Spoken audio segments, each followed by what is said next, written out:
Do you ever stop and think about some of the most dangerous cars that have ever been produced? And the fact we get in a car for most of us pretty much every day of our lives, and we spend a lot of time in cars, but what were some of the most dangerous cars ever produced? Let's find out in this video.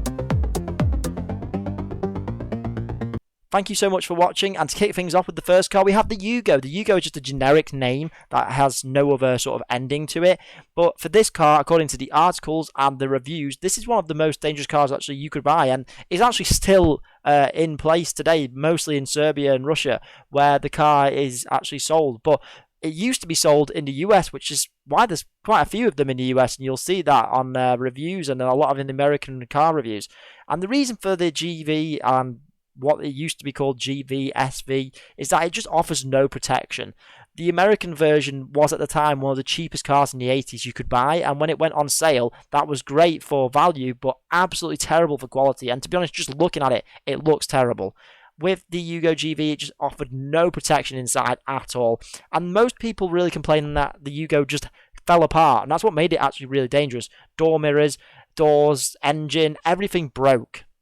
Even Dojimura did a video on it about how dangerous it was, and there's even a Wikipedia page about all of its faults if you want to read up on that. If you want to buy one though, they're about £1,000.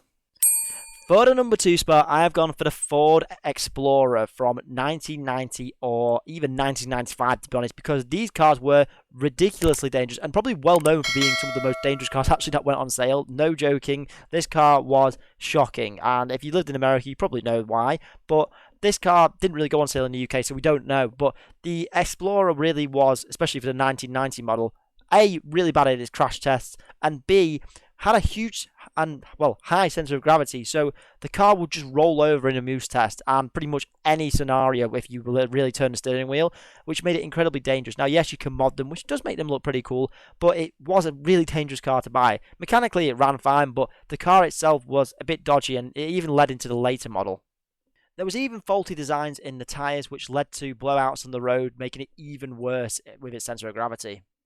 For number 3, I went with the very popular Back to the Future car. It's a DMC Delorean. Now, this has well-known safety issues, and generally speaking, the car to drive, it was actually fine. It was just unfortunately the way the design was created with the doors that made it even worse. Now, everyone remembers this car with quite good memories being in the films, although I did feel it was quite boring in terms of its interior. However, when it came to the design features, they were very unique, because this had one major safety issue, and it was that if the car rolled over, it would cause the passengers to get stuck inside, and you could not do anything until the glass was broken, which is really difficult to do on the inside. On top of that, you could get locked in the car in general if you didn't have the keys or you had left them inside, so that even made it worse for a DMC owner. Number 4 brings us a German car, and a car that you don't often see on the list. It's an Audi, and specifically an Audi 5000. The Audi 5000 probably isn't well known to a lot of people nowadays, but what's really key about this car and what made it so dangerous when it went on sale throughout Europe and America was that it had a very flawed design in its engine, and it was quite serious. This car actually had a random acceleration where it would just take off for no reason at any given moment, and sadly, this actually lost a couple of lives in its time, and it wasn't great for the German manufacturer. Now, they managed to bounce back from this, but it was very dangerous in terms of speeding off and just not being able to stop it at all. The car itself drove well, but that was about it. Up next, we have another American car on this list, which the Americans seem to be making quite a lot on this list, and it is the Pontiac Fiero. And even though it looks like a cool sports car, it unfortunately did not sell well in its own country, let alone not selling in Europe. So this car was created by Pontiac, and unfortunately had an even worse reputation because it literally blew into flames for no apparent reason, and this was laid because of a faulty connecting rod which had a tendency to snap, and so it went through the engine block, sprayed oil all over the exhaust, and of course that created the fire. And even though it looks like a cool sports car, it was unfortunate because these seem to be still even weirdly popular despite this issue. So this car seemed to potentially survive that, but it didn't last very long on sale either, and had to be recalled in its automotive history, and quite iconic in terms of its name, or ironic in terms of its name being the Pontiac Fiero. So even though it looked cool, this did not work for Pontiac at all, and as you can see here, they do seem to sell in the used market quite well, but a lot of people are very wary now of this issue.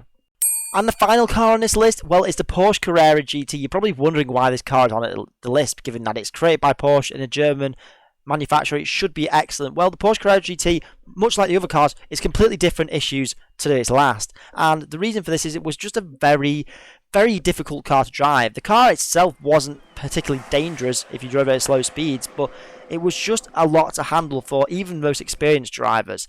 And it was very fast. It was considered as hypercar of its time and still very, very popular car. I even love this Carrera GT. It looks fantastic. Probably one of the best looking Porsches ever made.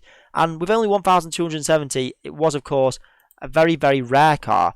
Now, not forgetting Paul Walker and his friend sadly lost their lives in this car, but that was because it just had very little driver assists and was really difficult to control with its 5.7 litre V10 engine, which was a pretty amazing engine in fairness. Now, what's particularly interesting is that the test driver at Porsche at the time, legendary test driver, said it's the first car that he drove which he actually felt scared because it was making so much horsepower and was difficult to control. Finally, at Car to Ben, I'd like to do an honourable mention, and with the cars included, there's the Mustang, which had quite a high capita of deaths for its registered owners, and as well as that, I've done the Suzuki Samurai, which had issues with toppling over as well. Hope you've enjoyed today's video. I really enjoyed making it. All content is to be sourced from Creative Commons, as well as all sources have been meticulously updated. See you in the next one.